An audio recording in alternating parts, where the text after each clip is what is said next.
bamwe abakristaayo hamwe na chairman LC1 wo mwanyogu nibagira ngo tubari kubasa kuferwa entungukeji konko buzibu bwija bwashanga ngo neiba witu tukabata kwatanisa akata kwenda ngo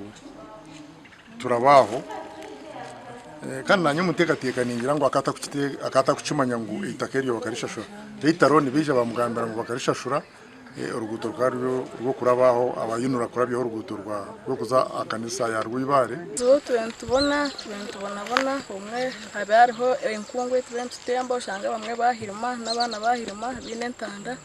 mwe turebe ubusasi bw'amani ahabwa umuhanda weso are tubije ko bari kujunana kwite mahanda no kuremesa abayinura kukore ngutweji nagira ngo utine wamweburizeho abwentebe nkanise zona kunko umuntu kwemera amagura abiri wakagenda akakoze ibintu byawe akakoze itaka ryawe kandi ari niba kuza kuzitira aha ntwira na headmaster babini baraba nabareka hati urugutu kurarire kuri gwahoyo hati kandi bari kuje bari kwepimera ningo tukikiriza itaka rya hati bayizewe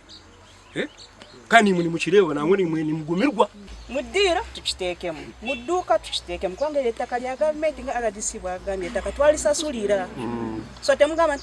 ndaye kugula rukomyawo nze wano kanteke wa kayumba tujja kuja tukamenya ngo mazokatekawo Steven Subugora RDC wa Rukunjiri atahiro mu nshongezi kandi ashabira abaturo butosho kwagera intunguka eri kuretwa mbicweka byabo maye bintu binembye tukanira tubirika kunsi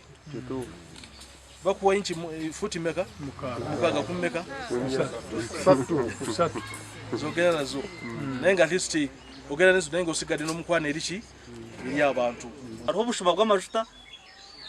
n'ibindi bintu nimbasha abantu mujora mission nimwe